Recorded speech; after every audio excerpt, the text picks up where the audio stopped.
Halo babyku, aku Dana Rahman. Selamat datang kembali di Baby Talk, Bebas Bicara Talk, your safe platform to talk. Di episode kali ini, aku mau ngomongin sesuatu yang cabul. Penasaran kan? Tertarik nggak? Hari ini aku udah kedatangan sama seseorang yang jujur aku ngefans banget karena waktu aku baca tulisannya dia pertama kali, aku langsung bilang sama diri aku, I have to talk to this person, ya. Dia adalah seorang penulis yang terkenal dengan karya-karyanya yang berani. Terlebih lagi soal gender dan seksualitas. Dia adalah Henry Julius Wijaya. Hai Henry, thank you banget lo udah mau hadir di Baby Talk, Bebas Bicara Talk, your safe platform to talk. Jadi di sini kita adalah platform yang aman untuk berbicara. Thank you banget udah nyempetin ke sini. Thank you banget Dan buat ngundang aku ke sini untuk berbagi banyak hal untuk Baby Talk. Iya dong. Kamu by the way lagi sibuk apa nih akhir-akhir ini?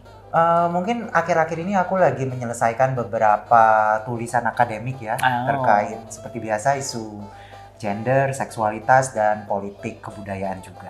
Oh, jadi babyku, Henry ini kalau boleh jujur, aku tuh ngefans. Jadi pada suatu hari aku dikontak untuk ngasih apa ya itu ya? Ngasih endorsement ya, tanggapan sebuah buku, kumpulan cerpen sih. Terus salah satunya ada cerpen tulisan Henry, dan waktu aku baca aku pikir oh my god, this is so smart, sangat entertaining, gelo kalau bisa dibilang kalau kata orang Sunda ya, tapi very smart gitu, sangat tepat gitu mengkritiknya, tapi kemasannya tuh aduh bener-bener aku tuh terhibur, aku sampai ngakak-ngakak baca, terus aku langsung kayak I have to meet this person, dan hari ini dia ada di sini, jadi aku ngefans banget sama tulisan-tulisannya dia, beneran deh. Kamu itu aku kalau curi-curi pandang ada judulnya Cabul, ada Stonewall, ada Queer etc. deh kalau nggak salah aku ada di rumah. Sama yang tadi aku bilang kumpulan cerpen itu Parade yang Tak Pernah Usai ya. Betul sekali. Itu kamu kalau nulis berbagai macam cerita itu tuh inspirasinya datang dari mana sih? Oke, terima kasih Kak Dena. Jadi aku juga amat sangat mengapresiasi apa yang tadi Dena bilang ya, bahwa karya-karya ini ternyata menyentil dan juga geblek. Karena itu yang pengen aku cari gitu kan. Asli beneran deh, nggak bohong deh. Seru bacanya. Bener banget. Jadi karena kalau berkarya itu aku sekarang sudah nggak mau lagi terbeban, nggak mau lagi mewek-mewek, nangis-nangis. Kalau bisa ditertawakan sembari mengkritik, kenapa enggak? Asli, bener-bener. Jadi kalau kita bicara tentang inspirasi, sebetulnya inspirasi menulis itu datang dari mana aja ya. Kadang saat aku baca buku, aku mendapat sebuah ide untuk dituliskan, atau yang paling dekat dengan keseharian ya. Kadang kita beraktivitas sehari-hari, ketemu orang, dengerin berita di TV, itu semua udah jadi inspirasi ya. Iya, benar-benar. Tinggal butuh waktu kali ya, kita duduk, kita olah, dan kita tulis dengan style kita.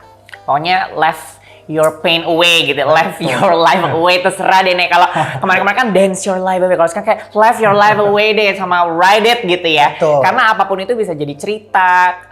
Aku pikir tuh selama ini kalau nulis tuh it has to be very personal, karena kan biasalah kalau kita cerita soal sesuatu yang deket banget sama diri kita kan lebih flowy gitu ya. Cuma mungkin dari apa aja ya sebenarnya ya. Kadang-kadang kan kita di dunia ini tuh kusut gitu, maksudnya inputnya banyak, apa kadang-kadang baca sosial media apa segala macam kan di dalam diri kita ini kayaknya tuh penuh gitu, jadi kayaknya kamu rilis dengan tulisan gitu ya. Bener banget, apalagi kan sosial media itu sebetulnya memberikan banyak sekali contoh-contoh pandangan di luar sana ya, yang mungkin kita setuju, mungkin juga kita nggak setuju, dan ini menjadi sebetulnya bahan untuk kita tuliskan ya. Karena kan kalau kita setuju, kita bisa menambah argumennya kenapa kita setuju. Kalau kita tidak setuju, maka kita juga bisa membuat counter argumen di dalam tulisan kita kan. Benar-benar. Jadi kayak bisa mengkritik, bisa mengiyakan, bisa ya pokoknya menuangkan ekspresi kita lah ya. Bener gitu. Banget. Pokoknya apapun yang ada di benang kita tuangin lewat karya tulisan gitu. Setuju. Jadi sebenarnya kan kalau kita lihat di media sosial ya, kita seringkali melihat banyak sekali komentar orang-orang ya terkait sebuah isu hangat. Bisa saja komentar yang setuju, bisa juga komentar yang tidak setuju. Sebenarnya ini menjadi bahan buat kita olah. Jadi kalau kita misalkan setuju dengan pandangan yang ada di sosial media itu, kita bisa menuliskannya membuat argumen tambahan. Jadi bagaimana kita setuju dengan... Jadi menguatkan gitu ya. Tapi juga kalau kita tidak setuju, itu sebetulnya menjadi pemantik kita menulis counter argumen seperti apa nih untuk mengcounter argumen atau pola pandang yang tadi ada di sosial media. Jadi kan apa yang ada di sosial media itu menjadi bahan ya. Apa sih yang ada di luar sana gitu. Jadi materi ya. Betul. Dan kayak yang aku baca itu cerita kamu yang cerpen itu aku baca itu menurut aku tuh kamu mengcounter, kamu bernarasi tapi mengcounter apa yang ada di kehidupan sosial dunia ini, tapi kamu tulis lagi dengan cara yang lebih apa ya, kayak lebih berseberangan gitu, maksudnya kan what if gitu ya, kayak what if gitu kan, jadi kayak oh my god lucu sih, jadi itu benar-benar kalau itu karya favorit aku. Kalau buat kamu nih karya favorit kamu apa sih? Apakah yang ada di sini atau mungkin ya bener yang ada di sini tuh karya favoritku ya. Oh pantas di bawah makanya makanya gitu. Makanya di bawah. Jadi adalah ini bacanya C bintang bul atau Cibul, Cobul apa gimana? Menurut Kadena apa nih? Cobule bukan ya? Cabul gitu ya? Cabul. Perbincangan serius tentang seksualitas kontemporer. Tentang apa nih? Oke, jadi buku ini berbicara tentang analisa gender dan seksualitas tapi lewat pornografi. Jadi aku mencoba melihat bokep gitu ya menjadi sebagai alat untuk memahami bagaimana manusia mengekspresikan seksualitasnya dan juga politik seksual seperti apa yang digambarkan dalam pornografi. Tentu saja yang aku angkat isunya beragam ya. Mulai dari bagaimana kenikmatan ditampilkan di layar, bagaimana relasi gender juga ditampilkan di layar, dan juga bagaimana ras atau etnisitas itu biasanya dikonstruk di dalam pornografi. Jadi ini sebetulnya analisa kajian budaya dan media ya dengan menggunakan pornografi sebagai salah satu alat analisanya. Tapi memang yang bikin aku suka karena ini tuh jatuh bangun banget gitu Kak Dena. Pas ngerjainnya, pas nulisnya. Jatuh bangunnya gimana? Apa karena pas kamu lagi riset, jadi nonton film biru sebanyak-banyaknya jadi kamu kusut atau bagaimana? Itu salah satunya, itu salah satunya. Jadi ada yang jatuh, ada yang bangun gitu ya. Pas jatuh, ada yang bangun gitu. Itu salah satunya gitu ya. Betul banget ya, kayak jatuh bangunnya ya. Jadi jatuh bangun Syai. Tapi yang di luar dari jatuh bangunnya tadi ya adalah perjuangan untuk mendapatkan penerbit. Saya rasa ini yang menurut saya menjadi tantangan buat kita semua yang mau berekspresi ya dengan seni di negara ini gitu ya. Apalagi kalau topik-topiknya dianggap topik-topik yang dalam tanda kutip tabu. Benar. Nah ini jadi waktu mencari penerbitnya ini susah banget gitu ya, sampai 2 tahun ya gitu. Jadi udah selesai, tapi abis itu proses nyari penerbitnya itu 2 tahun atau paralel? Pas sambil nulis sambil nyari penerbit? Awalnya sih paralel gitu ya, awalnya sudah ada yang mau menerbitkan, tapi begitu sudah masuk tahap editing, kemudian konon katanya 2 minggu lagi sudah terbit, tiba-tiba di cancel, katanya tidak bisa terbit karena terlalu sensitif misalnya. Nah, jadi ini yang menurut saya menjadi perjuangan terbesar untuk membuat buku ini lahir, seperti itu. Jadi makanya itu paling ngena ya. Betul. Coba kalau secabul apa sih bukunya, kamu ada nggak bagian yang mungkin nggak tahu ya, sekalimat 2 kalimat yang menyentil, yang paling cabul gitu, paling menjelaskan buku ini yang bisa di-share mungkin sama babyku. Oke, aku kayaknya udah ada ya. Sebentar, aku buka di sini. Oke, aku baca ya Kak Dena baca, ya. Cus. Oke. Tubuh kita tidak pernah berada dalam situasi tertutup. Ia selalu berada dalam satu ruang dan waktu bersamaan dengan orang dan juga benda-benda lain. Ia memiliki potensi dan kemungkinan yang selalu bisa dibuka. Jadi di sini maksud saya adalah kalau kita menonton pornografi, seringkali kita menggunakan medium ya, komputer, laptop, layar TV, itu sebetulnya kan handphone. Sebetulnya itu benda mati kan, tapi sebetulnya itu mentransmisikan tadi ya, membuat hasrat kita juga bergejolak kan. Iya. Jadi itu tiba-tiba ada orang lihat kenapa dia kok tiba-tiba punya gairah dan nafsu tertentu padahal cuma ngeliat layar handphone. Betul, ya. Betul banget. Kenapa dia jadi turn on ngeliat handphone kok gitu? Ternyata ada di dalamnya. Betul. Apapun itu deh. Betul. Terus karena itu dia dimediasi kan berarti ya dari apa namanya video itu kan supaya kita bisa menikmatinya jadi mediasi lewat teknologi seperti handphone, layar TV, dan ini yang menurut saya menarik kalau kita mengkaji media ya dan budaya. Kita kan setiap hari lihat layar, tapi kadang lihat layar bisa bikin kita marah, bikin kita bergairah, bikin kita sedih gitu kan. Jadi ini yang menarik buatku, relasi teknologi dengan reaksi tubuh kita. Seperti itu. Jadi sebenarnya walaupun kalau boleh aku bilang ya, walaupun mungkin pendekatannya itu sepertinya tuh berbau seksual gitu, tapi ternyata adalah mengkaji media ya, media dan juga hubungannya sebenarnya sama manusia gitu. Betul banget. Behavioral jadinya, Betul. bukan cuma soal gender dan seksualitas. Tapi kalau ini spesifik, maksudnya spesifik ragam gender dan seksualitas atau inklusif, maksudnya kayak seksualitas in general. Oke, jadi kalau ini sebetulnya saya bicara seksualitas in general ya, termasuk ada heteroseksual juga yang saya bahas di sini.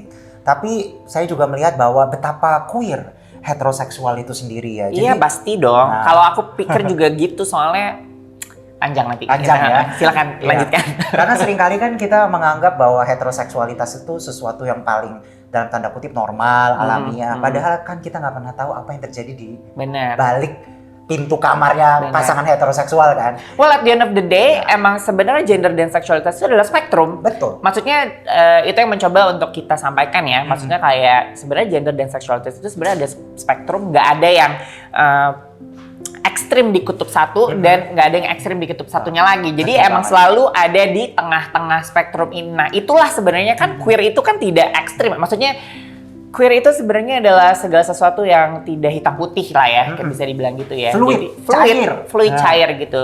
Jadi even heteroseksual itu it can be queer sebenarnya, benar-benar. Karena kan kita nggak pernah tahu kan, maksudnya di luar mereka terlihat seperti pasangan yang dalam tanda kutip sesuai dengan norma gitu kan. Normal gitu kan. Tapi gitu di dalam seberapa normalkah mereka, kita nggak pernah tahu. Gitu ntar tiba-tiba ada yang minta pegging, ntar tiba-tiba ada yang suka role playing. Apa tuh pegging? Nggak tahu, nanti di Google aja ya. Atau mungkin ada di sini. Ada di sini. Oh, jadi sebenarnya ini adalah kamus ya. Jadi boleh tuh buat babyku yang penasaran. Karena ini kalau ini kan nggak, ini bukan buku biru ya, tapi buku ungu tentang film biru gitu. Tentang bagaimana kita melihat behavior kita dari film biru itu. Betul. Jadi bukan jorok juga ya sebenarnya, cuma judulnya aja cabul. Kalau yang satu lagi? Oke, yang satu lagi adalah buku puisi kali ya, yang aku tulis semasa pandemi. Oh, jadi kalau itu adalah lebih ke apa? Karya ilmiah gitu ya, enggak? Atau ilmiah populer. Ilmiah populer ya, jadi mengkaji media. Betul. Kalau ini lebih buku puisi sih sebetulnya. Kumpulan puisi. Kumpulan puisi, karena waktu itu baru kita memasuki masa lockdown ya. Di awal-awal terus aku membayangkan, ini aku terkurung gitu ya. Mungkin pengalaman queer itu juga sama seperti terkurung ya. Banyak yang dari kita, kelompok minoritas, kelompok ragam gender dan seksualitas yang tidak selalu bisa mengekspresikan dirinya. Benar. Jadi aku membayangkan bahwa mungkin situasi lockdown ini mirip-mirip mengingatkan pengalaman kita juga nih, bagaimana kayak kita dibatasi gitu ya, in the closet gitu kan, di restricted gitu ya. Betul. Di apa macam-macam deh, di oppress gitu. Benar. Jadi akhirnya aku mencoba nemuin medium baru nih, gimana ya mengekspresikan lockdown ini ya, being in the closet. Tapi being in the closetnya juga harus fun, karena aku nggak mau nangis-nangis, nggak mau mewek-mewek gitu ya. Masa iya 24/7 disuruh nangis melulu gitu kan. Capek ya, Shay. Capek ya, Cin. Jadi akhirnya biar slay. Pengen juga jatuh bangun ya. Dan pengen slay gitu kan. Jadi biar slay, jadi akhirnya aku coba bikin puisi, tapi puisinya nyeleneh. Oke. Gitu, geblek lah gitu. Coba. Puisi nyeleneh itu kayak apa puisi sih? Puisi nyeleneh, aku mau baca yang ini kali ya. Yang judulnya Queering Sapardi. Oke, cus. Jadi mungkin aku kasih latar belakangnya dulu ya Kak Dena ya. Jadi kita tahu ada penyair terkenal Indonesia namanya Sapardi Djoko Damono. Puisinya itu aku ingin mencintaimu dengan sederhana. Nah ini aku mainkan, aku bikin jadi queer. Jadi judulnya Queering Sapardi. Aku ingin mencintaimu dengan sederhana. Dengan kata yang tak sempat diucapkan dalam skraf. Karena keburu diblokir oleh negara atas nama perlindungan akhlak. Aku ingin mencintaimu dengan sederhana, dengan emotikon yang tak sempat disampaikan dalam Line dan WhatsApp karena keburu terciduk oleh negeri yang julid pada selangkangan warganya. Aduh, Jadi hati-hati diblokir semua gitu nanti belakangan ini ya. By the way, kalau ngomongin, I think you're very talented dalam menulis. Karena ternyata ya seorang Henry ini satu, nggak cuma nulis cerpen yang aku baca itu, terus nggak cuma mengkaji media secara ilmiah dengan populer, dan juga dia mengqueerkan puisi.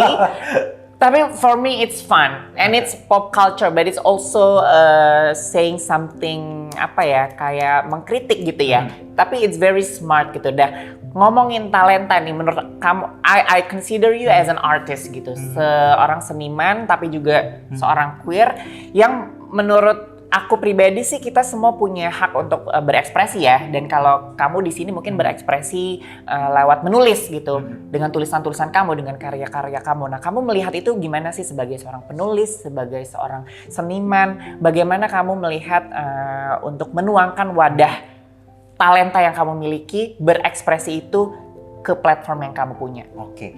Terima kasih Kak Dena, ini pertanyaannya lumayan serius banget ya. Masa sih? Habis jatuh bangun. Gitu ya, habis jatuh bangun kita agak serius dikit. Banget nih. Jadi semakin kesini aku melihat bahwa berkarya itu bukan cuma perkara saya dan karya saya.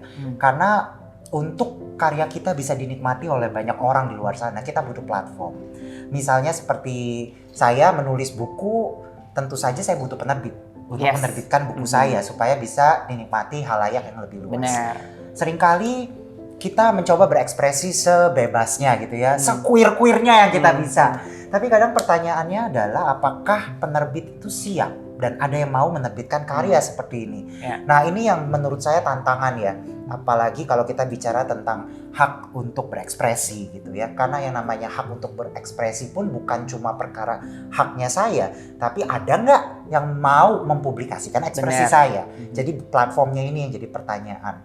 Nah, ini yang saya alami dalam menulis karya-karya bertema queer ya. Kadang memang mencari penerbit ini menjadi salah satu tantangan. Apalagi buat teman-teman yang biasa membuat karya online. Misalkan melalui konten, atau melalui bentuk lain online tuh biasanya juga kan resikonya adalah menerima dalam tanda kutip hujatan lah gitu kan, atau hal-hal ujaran kebencian lainnya ya kepada si kreator itu sendiri. Jadi ini yang menurut saya perlu kita pahami saat kita bicara tentang ekspresi atau kebebasan berekspresi ya, bahwa kita melihat ini harusnya sebagai sebuah ekosistem ya. Jadi penerbit juga punya kepentingan di sana, dia ready menulis atau ready mempublikasikan karya kita atau tidak. Kemudian juga ada pembacanya bagaimana responnya gitu terhadap karya kita gitu kan. Nah, hal-hal seperti ini yang menjadi pertimbangan lah dalam berkarya. Jadi ada channelnya supaya idenya tersebut bisa disampaikan, dan juga pastinya kebebasan berekspresi itu harus dilindungi gitu ya. Karena kenapa aku nanya kayak gini, karena jadi di bulan November 2006 itu di Yogyakarta lebih tepatnya, waktu itu ada meeting yang diselenggarakan oleh para expert HAM dan hukum. Nah, mereka menghasilkan Yogyakarta Principle namanya, yaitu seperangkat prinsip yang mengatur hak dasar teman-teman ragam gender dan seksualitas. Dan di prinsip 19-nya ada hak untuk kebebasan berekspresi dan berpendapat gitu. Jadi setiap orang itu berhak untuk memiliki kebebasan berpendapat dan berekspresi tanpa memandang orientasi seksualnya atau identitas gendernya gitu. Jadi kayak buat kita nih yang mungkin queer gitu ya, dan juga kita berekspresi gitu lewat karya seni, lewat apapun itu, lewat konten-konten, itu memang harus dilindungi gitu, hak kita untuk bebas berekspresi. Yang pastinya harus bertanggung jawab ya dengan apa yang kita karyakan gitu. Kamu coba deh kedepannya punya harapan apa sih, atau ada nggak yang mau kamu sampaikan nih? Next. Terkait kebebasan berekspresi ya? Boleh, terkait kebebasan berekspresi. Atau berkarya lah ya? Yes. Oke. Mungkin apa yang ingin saya sampaikan di sini lebih ke arah ekosistem dari tadi ya, ekspresi atau karya seni itu sendiri. Jadi kalau tadi saya bicara tentang betapa sulitnya ya mencari penerbit yang ingin menerbitkan karya-karya yang dianggap sensitif atau tabu.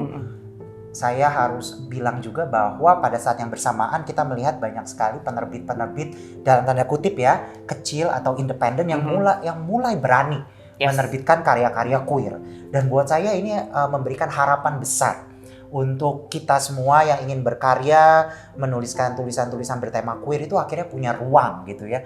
Jadi ini yang harus kita preserve gitu ya, atau kita push penerbit-penerbit kecil, penerbit-penerbit independen ini untuk Justru kita gedein gitu betul kali ya. menjadi ruang Sama-sama, buat dan kita kita support. ya. Betul.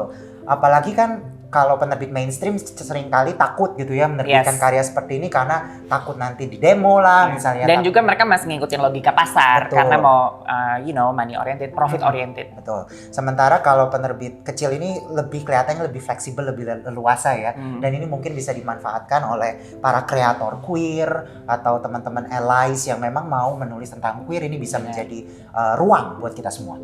Benar. Dan gak cuma di dunia tulisan aja kali ya. Soalnya even kayak di film gitu yang memang berani untuk bikin film bertema cukup sensitif itu kebanyakan adalah yang indie-indie ya gitu, yang filmmaker yang independen. Sementara kalau yang komersial biasanya ya itu tadi masih ngikutin pasar dan masih profit oriented sehingga ya dia cuma ngerjain yang komersial. Dan we know that topik yang seperti queer gitu adalah bukan topik yang populer gitu, jadi tidak pernah dilirik lah gitu. Makanya kita mesti support para penerbit dan juga filmmaker atau apapun itu yang memberikan tempat buat teman-teman ragam gender dan seksualitas atau queer gitu kan. Banget. Mungkin ke depannya bagaimana kalau kita kerja bareng gitu ya, mungkin kita bisa nulis sesuatu bareng gitu.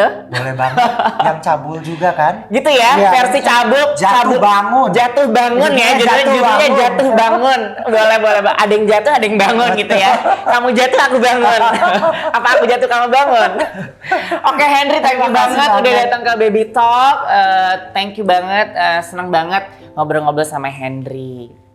Terima kasih banget Kak Dena untuk kesempatannya dan semoga nanti kita bisa tadi bikin jatuh bangun ya di kesempatan lainnya. Iya, yang baca juga nanti jatuh bangun deh, kita jamin. Nah itu tadi obrolan kita jatuh bangun sama seorang Henry, seru ya, lucu ya. Dan seperti yang tadi udah kita jelasin bahwa di Yogyakarta Principle, yaitu tepatnya prinsip 19, bahwa kita semua itu tiap-tiap orang berhak atas kebebasan berpendapat dan berekspresi tanpa memandang orientasi seksual ataupun identitas gender kita. Jadi ini kita semua nih dijamin bahwa kita tuh bebas berekspresi, menyampaikan pendapat, menyampaikan pikiran, dan juga berkarya. Seperti Henry dengan tulisan-tulisannya. Oke, kalau gitu aku Dena Rahman pamit dulu. Sampai jumpa di Baby Talk selanjutnya.